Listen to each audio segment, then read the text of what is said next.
Hello students, today we will start a new chapter called soil. Soil is one of the very important natural resource. So first of all, what do you mean by natural resource?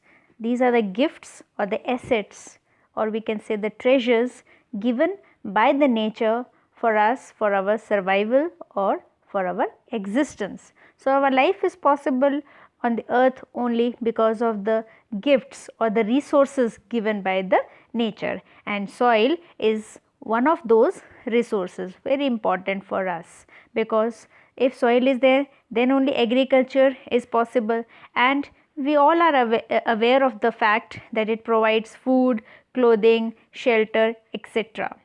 So these are the advantages of soil. Now moving ahead,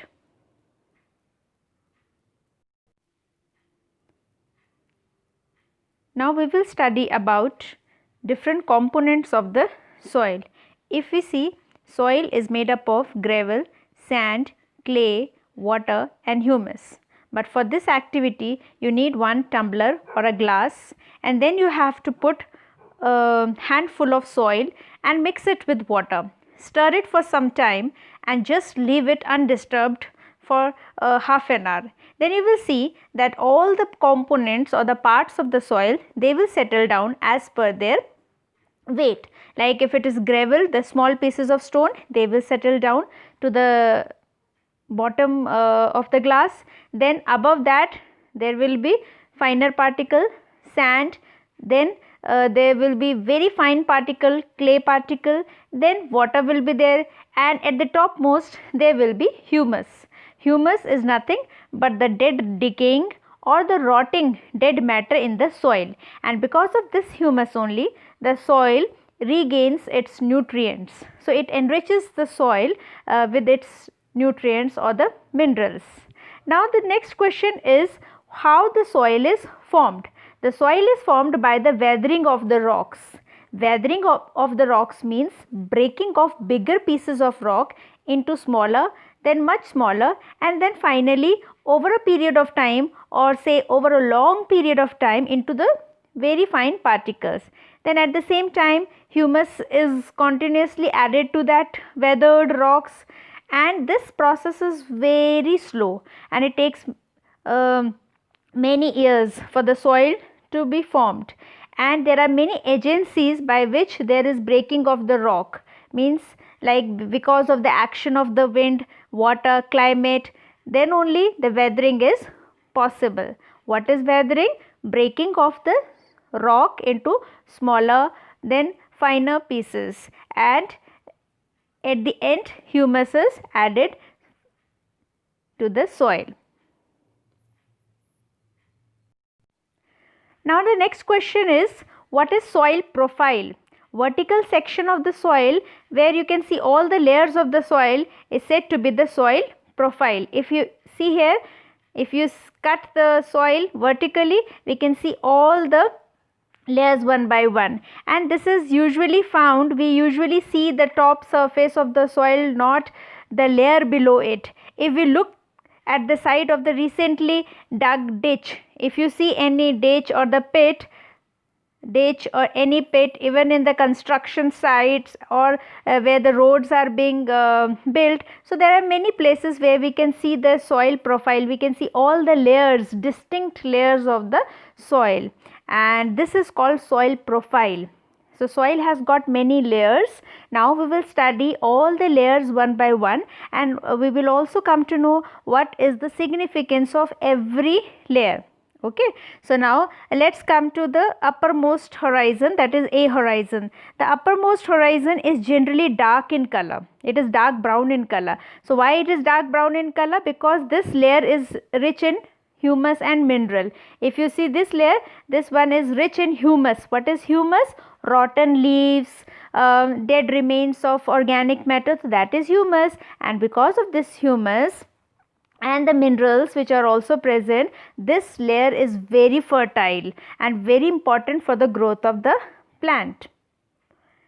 The soil is fertile because of the humus, and this humus provide nutrients to the growing plants, and this layer is generally having the soft soil, or this layer is generally soft and porous. Porous means it is having some pores or the holes, so that the soil can retain or hold more water. If the soil can retain more water, then it will be very good for the growth and development of the plant. So this layer is having a good water holding capacity. If water is there available to the plant, so they will perform photosynthesis, and you know the significance of water for the plant. Now this layer is called the top soil, which is rich in humus mineral, and this layer is dark in color, porous, and it has got a good water holding capacity. Now moving below A horizon, that is next is B horizon. It is also called subsoil. Okay, second layer, which is name is not mentioned here, but B horizon is also called subsoil. As the A horizon is called topsoil, B horizon is also known as subsoil. Below the topsoil, subsoil is present. Now this provides shelter for many living organisms. Which one? A horizon. So many living organisms are present in O horizons. Living organism like earthworms, rodents, that is rats, moles, beetles, and all these microorganisms, they are present in the top soil. So this point was remaining related to the top soil. Now coming to the next, that is B horizon, subsoil. The next layer has a less amount of humus. It is not that dark in color, dark brown. It is little lighter in shade, and it is not having a larger amount of humus. Comparatively lesser amount of humus is present, but it has got more of minerals. So what is a very important point related to the B horizon? The presence of the minerals. So minerals are present in the B horizon. So this point is there, minerals is present, and this is generally hard as compared to A horizon, which is soft, and it is compact also. Okay, and it is middle layer. Why it is middle? Because these two are the main, and this one is the middle, which is called middle layer or subsoil. Two names are there. Now coming to the bottom layer, next bottom layer, that is C horizon, which is made up of small lumps. Lumps means pieces, small lumps of rocks. You can see here, because at the bottom it is a bedrock, which is the parent rock. Bedrock is also called parent rock. Then this bedrock undergoes weathering, breaking process, and then above it is C horizon, which is having broken pieces of the rocks, bigger pieces or the chunks of the rocks. So this is about the B horizon. It means, sorry, C horizon. So C horizon has bigger rock pieces. It has got cracks in the rocks. Crevices means cracks. And below B horizon, we have got the bedrock. And bigger trees leaves go up to the B horizon, and sometimes it goes to the C horizon also.